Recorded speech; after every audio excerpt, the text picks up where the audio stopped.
नमस्कार साथियों, स्वागत है आपका श्री गोविंदम क्लासेस पर।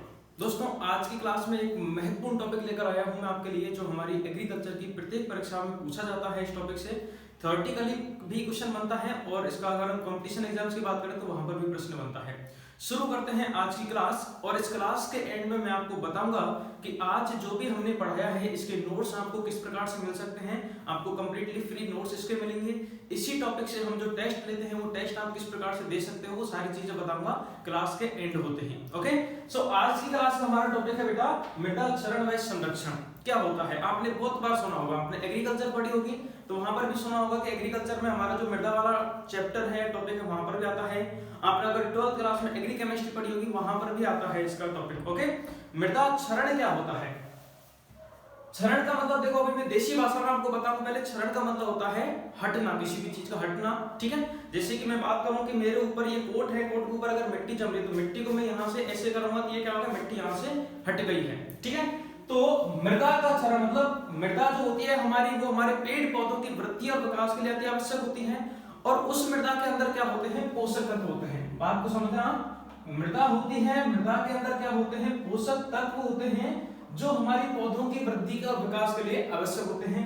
अब जब ये मृदा ही अगर उस मृदा सतह से हट जाएगी, है ना, उसका मृदा का हट जाना, मृदा ही हट जाएगी, तो उस मृदा के अंदर जो पोषक तत्व होंगे वो भी हट जाएंगे, तो हमारी फसल जो है उसको पोषक तत्व नहीं मिलेंगे, वो मृदा उपजाऊ नहीं रहेगी, ये कह सकते हैं। तो मृदा सतह से हटना जो है वो क्या कहलाता है, मृदा क्षरण कहलाता है। अब ये जो मृदा का हटना होता है वो प्राकृतिक रूप से भी हो सकता है और कृत्रिम रूप से भी हो सकता है। मेरी तरह इशारा करो। प्राकृतिक रूप मतलब प्रकृति के द्वारा भी कुछ ऐसी क्रियाएं की जा सकती हैं जिनके द्वारा मृदा का क्षरण हो सकता है, मृदा का कटाव हो सकता है, मृदा सतह से हट सकती है। या कृत्रिम ऐसी क्रियाएं कुछ हो सकती हैं, जैसे मैं चल के जा रहा हूं तो मेरे पैरों के साथ में मिट्टी यहां से उठ के वहां जा रही है, तो मृदा का कटाव हो रहा है भाई, है ना। और भी कई सारे हैं, अगर पशु वहां से, पशु जो है वो वनस्पतियों को चढ़ते हैं, खाते हैं, तो पेड़ को खाते हैं, उसके साथ में मिट्टी आती है जड़ों के साथ में, देखा होगा आपने, है ना, मिट्टी आती है, तो वहां से भी इस प्रकार से भी क्षरण हो सकता है। और कैसे हो सकता है, हम जुताई करते हैं तो जुताई में क्या होता है, पूरी की पूरी मिट्टी एक स्थान से दूसरे स्थान पर उठकर जाती है, तो इस प्रकार से भी मृदा का क्षरण होता है। बेसिकली आपको बता रहा हूं ना कि आपको समझ में अच्छे से आ जाए, साइंटिफिकली भी अपन इसको पढ़ेंगे। ओके, सो मृदा क्षरण का परिभाषा आपको उम्मीद करता हूं क्लियर होगी कि भौतिक शक्तियों के द्वारा मृदा के कणों का मृदा सतह से हटना, या मृदा सतह से हटना क्या कहलाता है, या मृदा का कटाव होना क्या कहलाता है, मृदा क्षरण कहलाता है। परिभाषा लिख लेना भले ही।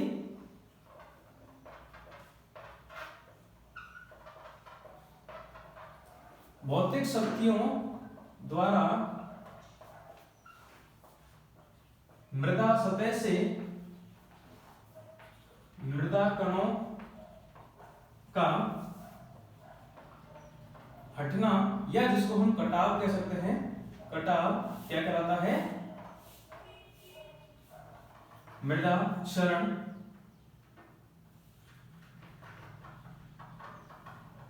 सॉइल इरोजन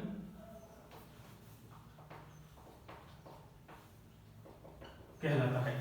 बात आ गई समझ में, है ना। अब इसको मैं, ये तो मैंने आपको थोड़ा सा समझाया था, क्योंकि आप में से सब तरीके के बच्चे हैं, मुझे वो सबको एक साथ लेके चलना है। जिन्होंने मृदा क्षरण पहली बार सुना है उनको भी मुझे अच्छे समझाना है, और जिनको हो सकता है कि ये पता है ऑलरेडी कि मृदा क्षरण कितने प्रकार होता है, उनको भी ये चीज अच्छे से क्लियर करनी है। तो रटने की जरूरत नहीं है। देखो, हम एग्रीकल्चर के हैं, एग्रीकल्चर हमारे आसपास है, मैं हर बार कहता हूँ उस बात को आप इसको समझ लो। आपको बस एक पॉइंट याद रखना है कि मृदा कणों का हटना या कटाव जो है वो क्या कहलाता है, मृदा क्षरण कहलाता है। ठीक है, ओके। दूसरा हमारा वर्ड मैंने एक और लिखा है यहाँ पे बेटा जी, कि मृदा संरक्षण, है ना, सॉइल कंजर्वेशन। भाई हमें पता है कि मृदा का कटाव हो रहा है, मृदा का क्षरण इस प्रकार से हो रहा है, लेकिन अब ये तो नुकसानदायक है ना। अगर ऐसे ही मृदा का कटाव होता रहा, हमारी उपजाऊ मृदा तो सारी की सारी चली जाएगी, ऊपरी सतह से उपजाऊ, जिसके अंदर सारे पोषक तत्व तो चले जाएंगे, तो हमारी मृदा के अंदर ना तो पेड़ पौधे होंगे, ना वनस्पति होगी, ना ही फसलें होंगी, तो हमें नुकसान होगा। तो इस मृदा के कटाव को हमें क्या करना होगा, रोकना भी होगा, राइट। तो इस मृदा के कटाव को हम क्या करते हैं, कई सारी ऐसी भौतिक प्रक्रियाएं अपनाते हैं, कई सारी ऐसी वनस्पतिक क्रिया अपनाते हैं, जिनके द्वारा हमारी कोशिश रहती है कि मृदा का कटाव जो है वो रुक जाए। आप कहानी की तरह समझो इसको, जिसके द्वारा ये मृदा का कटाव जो है वो रुक जाए, तो वो क्या कहलाता है, संरक्षण कहलाता है, कंजर्वेशन कहलाता है। कंजर्वेशन संरक्षण का मतलब क्या होता है? इकट्ठा करना। बचपन में आपने कभी पैसे इकट्ठे किए? मम्मी ने 10 रुपए दिए, उनमें से 2 रुपए बचा के ले आए, उसमें अटैची में रख दिए, बैग में रख दिए, है ना।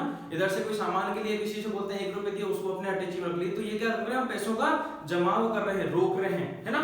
उसी प्रकार से तो अब इसकी मैं परिभाषा नहीं लिखूंगा, समझ जाओ, सिंपल सा लिख देता हूं कि मृदा के कटाव को रोकना, मृदा के कटाव को रोकना ही क्या कहलाता है बेटा जी? मृदा संरक्षण कहलाता है, सॉइल कंजर्वेशन कहलाता है।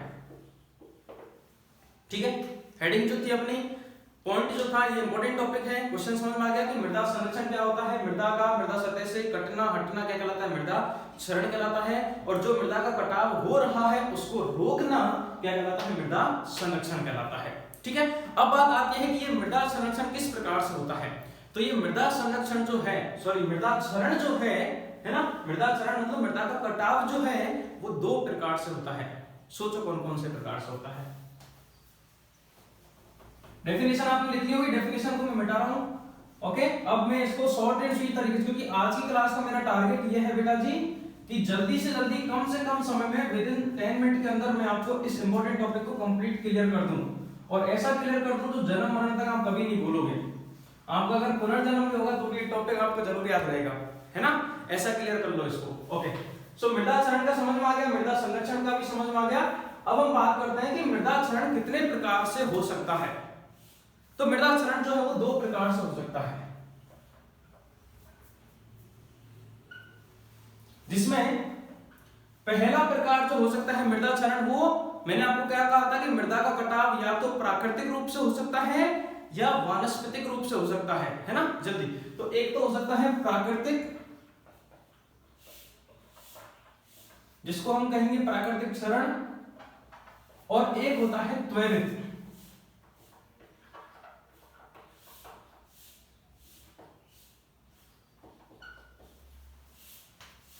रिलैक्स, समझो। प्राकृतिक क्षरण में क्या होता है कि इसमें हमारा कोई योगदान नहीं होता भाई साहब, है ना। इसमें हमारा कोई भी योगदान नहीं होता है। प्रकृति की कोई भी ऐसी क्रियाएं होती हैं जिनके द्वारा मृदा का कटाव होता ही होता है। प्रकृति की ऐसी कई सारी क्रिया होती हैं, जैसे कि प्रकृति की क्रिया, जैसे कि हवा चल रही है भाई, है ना, हवा चलती है, जल का बहाव हो रहा है, बारिश आ रही है, जल का बहाव हो रहा है, तो हवा या जल के द्वारा, अब मैं शॉर्ट में लिखूंगा इसमें क्योंकि मेरा काम है इस टॉपिक को आपको क्लियर करना। थ्योरेटिकली नोट्स में इसका ऑलरेडी कंप्लीट, जो भी मैं आपको इस क्लास में बोल रहा हूँ सारे के सारे नोट्स मैं आपको दे दूंगा, पीडीएफ रूप में फ्री रहेंगे। आप बस इसको समझ लो बेटा जी, अच्छे से बोर्ड पे जो लिख रहा हूँ उसको समझ लो। ज्यादा से ज्यादा हो सके तो ये टेबल एक बनवा रहा हूँ, इस टेबल को लिख लेना, बस ध्यान दो समझने पे, है ना। नोट्स में प्रोवाइड करवा दूंगा। हवा या जल के द्वारा, हवा या जल के द्वारा क्या हो रहा है? हवा का बहना होगा, उसके साथ में मृदा का कटाव हो सकता है। जल का बहना होगा, उसके साथ मृदा का कटाव हो सकता है, इस प्रकार से। लेकिन ये क्या है, प्राकृतिक क्षरण जो है वो क्या होता है? धीरे धीरे होगा। प्रकृति के द्वारा हो रहा है तो क्या होगा? ये धीरे धीरे होगा। लेकिन वहीं पर अगर हम त्वरित क्षरण की बात करें, त्वरित का मतलब क्या होता है? बहुत ही फास्ट, एकदम से, बहुत ज्यादा स्पीड में या बहुत ज्यादा क्वांटिटी में होना। तो वो किस किस प्रकार से हो सकता है कि मैंने आपको बताया था कि जैसे कि मैं चल के जा रहा हूँ, है ना, तो खेत में अपन जाते हैं ना, चप्पल लेके जाते हैं, गीली चप्पल है, जूता, तो साथ में मिट्टी इतनी सारी चिपकी रहती है। तो यहाँ क्या हो रहा है? मैंने यहाँ पैर रखा, यहाँ से मिट्टी मेरे साथ उठ के आएगी, और जहाँ रखूंगा तो यहाँ से मिट्टी का कटाव हुआ और वहां तक हुआ। तो इस प्रकार से जो है, या फिर हम पशुओं को चराते हैं, पशुओं को खेत में चराने ले जाते हैं तो वो चढ़ते हैं ना, घास फूस खाते हैं, तो उसके साथ में भी मिट्टी आती है, तो मुंह यूं करके इधर फेंकेगा तो मिट्टी यहाँ से वहां जाएगी, इस प्रकार से हो सकता है। तो पशुओं को चरा कर हो गया, या फिर हम मिट्टी को खोदते हैं, है ना, खोदते हैं तो क्या होता है कि मिट्टी को खोदने, यहाँ से खोद के मिट्टी को कहीं और डाल दिया है, खेत में से बीच में लिया, या घर पे मिट्टी हम खोदते यहाँ से यहाँ डाला। लेकिन हमारा कंसेप्ट क्या है? आप क्रिया कर रहे हो लेकिन इसको दूर से देखो कि मिट्टी यहाँ से वहां जा रही है, मतलब मृदा का क्षरण हो रहा है। ओके, तो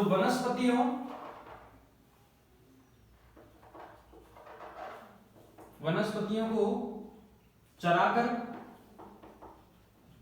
ठीक है, या उसे हम मिट्टी को खोदते हैं या जोतते हैं ना, मिट्टी को जोतते हैं, हल चलता है, जुताई करते हैं, तो पूरी पूरी मिट्टी किस स्थान से दूसरे स्थान जाती है। तो इस प्रकार की क्रियाएं के द्वारा जो होता है, आदि की क्रियाओं के द्वारा जो मृदा का कटाव होता है, जो क्षरण होता है, उसको हम क्या कहते हैं? त्वरित क्षरण कहते हैं। बात पकड़ में आई कि नहीं बताओ, समझ में आ गया? तो मृदा क्षरण हमने पढ़ा था, मृदा क्षरण को एक वर्ड में अगर हम एक्सप्लेन करेंगे तो क्या हो जाएगा, मिट्टी का कटाव, है ना। मिट्टी का कटाव कितने प्रकार से हो सकता है, 2 प्रकार से हो सकता है, प्राकृतिक भी हो सकता है और त्वरित भी हो सकता है, ठीक है। अब आ जाओ कि ये जो मृदा का कटाव जो है, ये समझ में आ गया, मृदा का संरक्षण मृदा क्षरण जो है ये 2 प्रकार से होता है, 2 भौतिक शक्तियों के द्वारा होता है। एक तो होता है जिसमें हम लिखेंगे जल के द्वारा, जिसको हम क्या कहते हैं, वाटर इरोजन, लिख लोगे आप, ठीक है। और दूसरा होता है हमारा वायु के द्वारा, जिसको हम क्या कहते हैं, एयर इरोजन। चलिए भाई साहब, ठीक है। मृदा का जो कटाव हो रहा है मेनली समझने के लिए ये तो हो रहा है, ठीक है, लेकिन मेनली 2 शक्तियों के द्वारा हो रहा है, पहले लिख लो इसको, 2 शक्तियों के द्वारा होता है, एक तो है जल के द्वारा और एक होता है वायु के द्वारा। अब इस टॉपिक पे मैं ज्यादा डिस्कस नहीं करूंगा, ऑलरेडी बार-बार बता दिया है। जल जो है वो कई प्रकार से मृदा का कटाव करता है, आगे मैं लिखा दूंगा प्रकार का, लेकिन जल के माध्यम से अगर मृदा के कण या मृदा एक स्थान से दूसरे स्थान पर जा रही है तो उसको हम क्या बोलेंगे, जल क्षरण बोलेंगे, जल द्वारा कटाव मृदा का बोलेंगे। वहीं पर अगर वायु के द्वारा किसी भी माध्यम से, वायु के द्वारा किसी भी रूप में अगर मृदा का कटाव हो रहा है, मृदा एक स्थान से दूसरे स्थान पर उठकर जा रही है, तो उसको हम क्या कहेंगे, वायु के द्वारा मृदा का क्षरण कहेंगे, एयर इरोजन कहेंगे, एयर सोल्यूशन, ठीक है, ओके। तो अब हम बात करते हैं कि जल के द्वारा क्षरण जो है वो कितने प्रकार से होता है। तो जल के द्वारा क्षरण जो है बेटा जी वो 4 प्रकार से होता है, 1 2 1 2 का 4 1 2 का 3, 1 2 3 और 4। कैसे, सबसे पहली स्टेप क्या होती है कि बारिश आएगी, बारिश आते ही बूंद गिरेंगी, क्या होंगी, बूंद, क्या हम कहते हैं ना, हल्की फुल्की बुहार आ रही है, बौछार आ रही है, इस प्रकार से बोलते हैं ना, बौछार आ रही है। तो बौछार सबसे पहले बारिश क्या है, बौछार के रूप में आती है ना, बौछार के रूप में आती है। अब देखो यहाँ पे बात क्या है कि एक बूंद को लेते हैं, एक बूंद आई, ये मृदा की सतह है, एक बूंद आई टप, जैसे ही ये बूंद यहाँ पे गिरेगी, यहाँ से मिट्टी का कण जाएगा टक टप टक टप टक, है ना, इस प्रकार से मिट्टी का कण यहाँ से उठ के दूसरे स्थान पर जाएगा, बस यही पकड़ लो। मिट्टी का कण भी अगर एक स्थान से दूसरे स्थान पर उठ के गया है तो यहाँ से तो मृदा का कटाव हो गया भाई। अब आप कहोगे सर ये क्या बात है, इतनी गहराई में कौन सोचता है, सोचने की जरूरत है ना, क्योंकि हमें नंबर चाहिए, सिलेक्शन चाहिए, हमें एग्रीकल्चर में डीप पढ़ाई करनी है। तो मृदा यहाँ से उठ के यहाँ पे गई है, मतलब मृदा का कटाव हो रहा है, मृदा क्षरण हो रहा है। हालांकि ये है कि ये नुकसानदायक नहीं है, मतलब हमारी मृदा को नुकसान ये नहीं करेगा, क्योंकि खेत की मिट्टी खेत में ही रहेगी, बस वो ये है कि नाचते रहेंगे, वो इधर से उधर, एक मिट्टी का कण इधर से उठ के इधर जाएगा, इधर से उठ के इधर जाएगा, लेकिन वो नुकसान हमारा नहीं करेगा, ये वाला क्षरण जो है वो, ठीक है। तो बौछार क्षरण में क्या होता है कि बारिश की बूंदों से मृदा का एक स्थान से दूसरे स्थान पर कटाव होता है।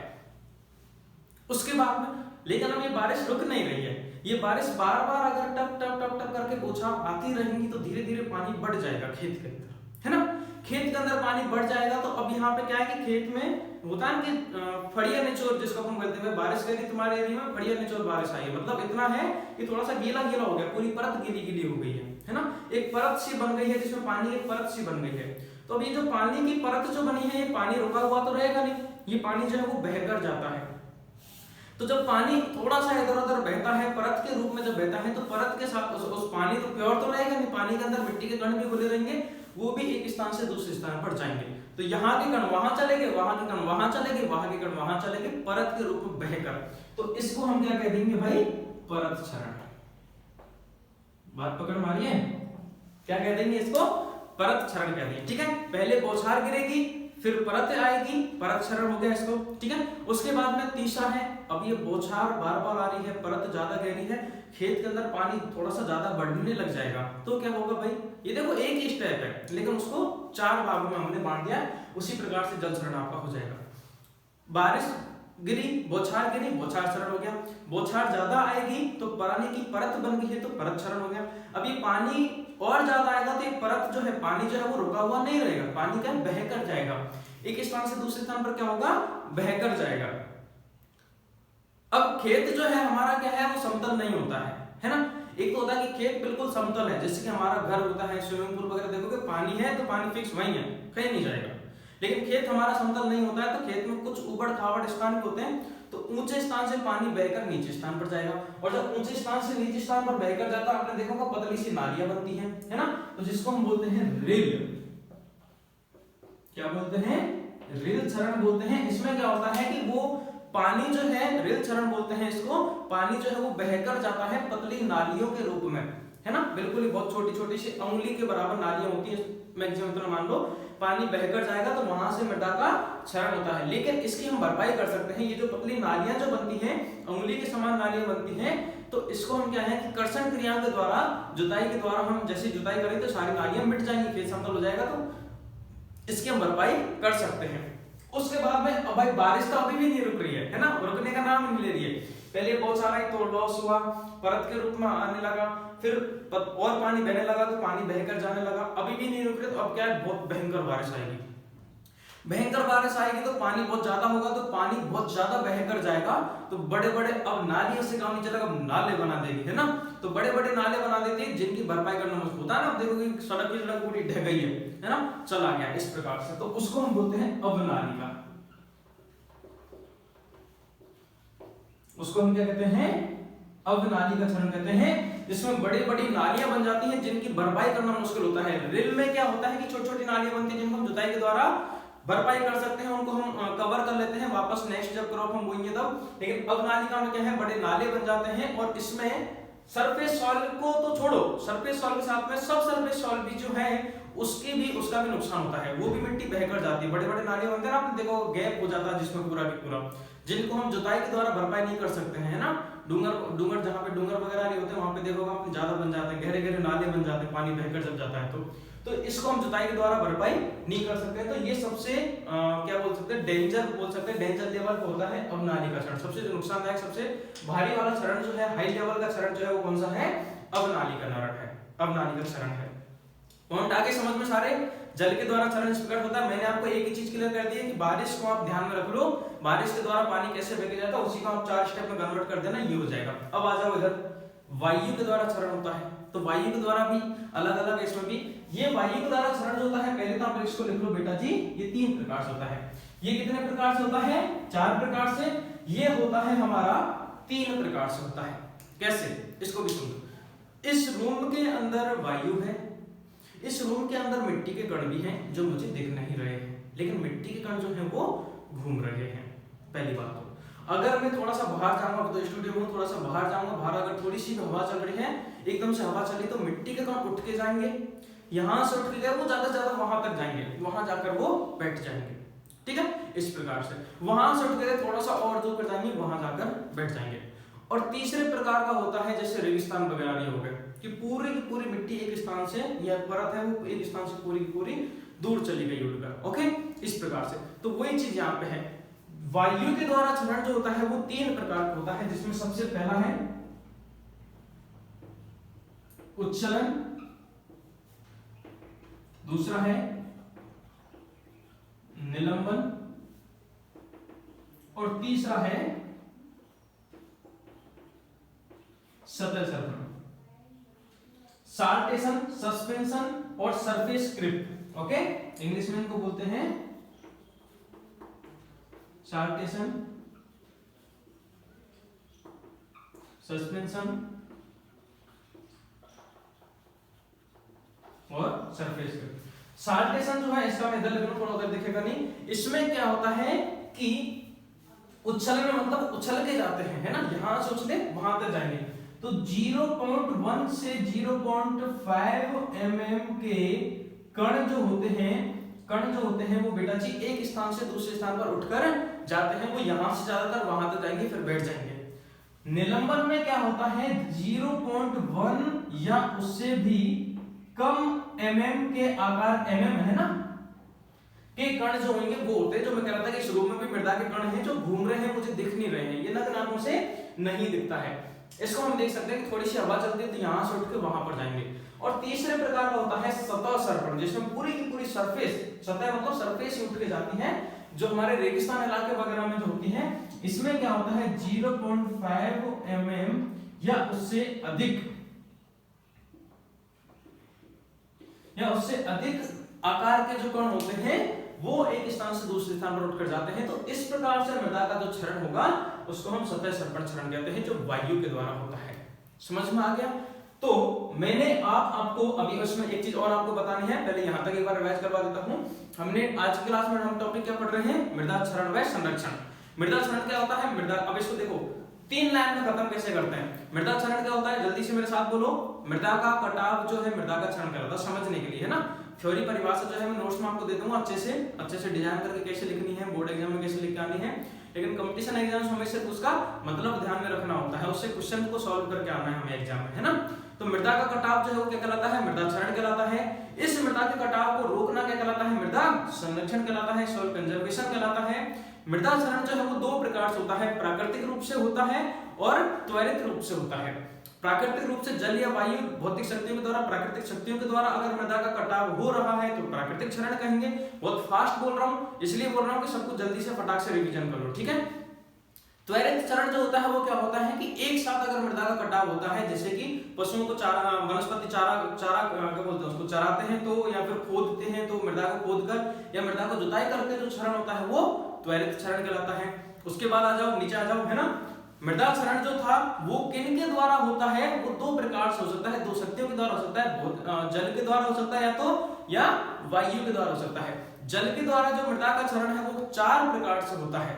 जल के द्वारा क्षरण जो है वो 4 प्रकार से होता है। बौछार के रूप में हो सकता है, उसके बाद में परत के रूप में हो सकता है, उसके बाद में रेल इरोजन, ठीक है, और उसके बाद में अवनालिका, गहरी नालियां बनती हैं, कंट्रोल नहीं कर सकते हैं, नुकसान होगा। जल के, वायु के द्वारा क्षरण जो है वो 3 प्रकार से होता है। कौन कौन सा? उच्छलन, उछल के जाएंगे, यूं याद कर लो। उछल के कोई इंसान कितना जाएगा बताओ?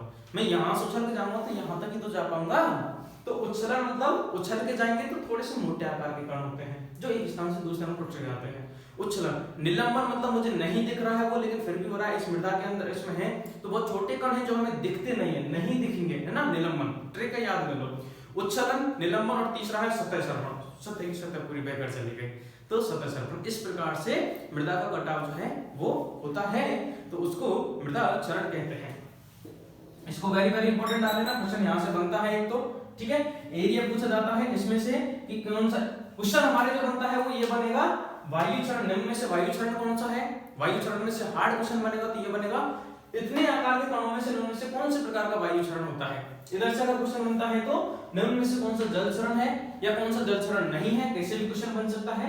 बाकी ये चीजें बेसिक हैं जो हमारे बोर्ड एग्जाम के लिए भी काम आती हैं। तो अगर आप एग्रीकल्चर के स्टूडेंट्स हैं, डेफिनेटली एग्रीकल्चर के स्टूडेंट्स हैं, तो इस वीडियो को लाइक कीजिए। मुझे कमेंट करके जरूर बताएं कि छोटे से टॉपिक की छोटी सी वीडियो में आपको लेकर आया हूं, ये आपको कैसा लगा। अगर आपका रेस्पॉन्स अच्छा रहता है, आपके कमेंट्स अच्छे आते हैं, आप इसको अच्छे से शेयर करते हो, ज्यादा से ज्यादा लोगों तक जाती है, कमेंट में रेस्पॉन्स अच्छा आता है, तो मेरी कोशिश रहेगी कि एग्रीकल्चर, केमिस्ट्री, बायोलॉजी हर सब्जेक्ट में जितने भी इंपॉर्टेंट टॉपिक्स हैं और जो कंफ्यूजन वाले हैं उनको शॉर्ट एंड स्वीट तरीके से तैयार करके मैं आप लोगों के लिए लेकर आऊंगा। अब रही बात कि इसके आपको नोट्स कैसे मिलेंगे, इसके आपको टेस्ट कैसे देने हैं, तो इसके नोट्स में आपको एक काम करता हूं, वर्ड पीडीएफ फाइल में बना के टेलीग्राम पे सेंड करवा दूंगा, तो आप टेलीग्राम चैनल को ज्वाइन कर लीजिए। अगर ज्वाइन कर रखा है तो वहां पर शाम को 4 से 5 के बीच में इसकी वर्ड फाइल आपको, पीडीएफ फाइल जो है वो मिल जाएगी। उस नोट्स को आप प्रिंट निकलवा सकते हो। एक पेज कोशिश करूंगा मैं कि 1 से 1.5 पेज में इस टॉपिक को हम खत्म कर दें ताकि आपके पैसे कम निकलेंगे। ओके, पहली बात। दूसरी बात यह है कि इसी टॉपिक पर हम या फिर एग्रीकल्चर के हर टॉपिक पर हम क्विज लेते हैं शाम को 5 बजे टेलीग्राम चैनल पर। तो टेलीग्राम चैनल को जरूर ज्वाइन करना है, लिंक मैं नीचे डिस्क्रिप्शन में दे दूंगा टेलीग्राम चैनल की, या फिर डायरेक्ट आप सर्च करना श्री गोविंदम क्लासेस टेलीग्राम पे आ जाएगा, वहां पे इस चैनल को ज्वाइन कर लेना। और एक और बात, फ्री टेस्ट और चल रहे हैं आप लोगों के लिए, जिसकी लिंक भी मैंने टेलीग्राम पे दे रखी है। नहीं मिली है तो हमारा व्हाट्सएप नंबर जो है ऑफिस का, उस पर कॉल करके मैसेज करके आप पूछ लीजिएगा कि सर वो फ्री टेस्ट सीरीज को मैं कैसे ज्वाइन करूं या कैसे ज्वाइन कर सकती हूं, तो आपको वो फ्री टेस्ट भी आपको मिल जाएंगे। ओके, नंबर अगर आपके पास में नहीं है, बिल्कुल ही नए स्टूडेंट हो, तो चैनल को भाई सब्सक्राइब कर लो, क्यों फालतू में बैठे हो ना, तुम्हारा कुछ नहीं जा रहा है। लेकिन अगर नहीं किया है तो ऐसा टॉपिक मिस हो जाएगा जिसमें तुम्हारा घाटा हो जाएगा। नंबर लिख लीजिए 7374962723। नहीं समझ में आएगा मैं बोल रहा हूँ, 7374962723 नंबर है, नीचे ऑलरेडी डिस्क्रिप्शन में दे रखा है। उस पर अगर आपको कोचिंग के फ्री नोट्स, फ्री टेस्ट नहीं मिले हैं, फ्री क्विज नहीं मिली है, तो इस नंबर पे व्हाट्सएप मैसेज कीजिए, आपको सारी इंफॉर्मेशन दे दी जाएगी। ओके, ये वीडियो अच्छी लगी है तो बेटा इसको जरूर अपने ग्रुप में, अपने स्टेटस पे या फिर आपके जो भी चैनल्स हैं शेयर जरूर करना। ज्यादा से ज्यादा मेरी कोशिश रहेगी कि ज्यादा से ज्यादा बच्चों तक ये फ्री स्टडी मटेरियल जो है पहुंचे, क्योंकि लॉकडाउन का माहौल ऑलरेडी पहले से चल रहा है, तो मैं चाहता हूँ कि इसमें आपकी पढ़ाई बिल्कुल भी डिस्टर्ब नहीं हो। Thank you so much. जय श्री कृष्णा।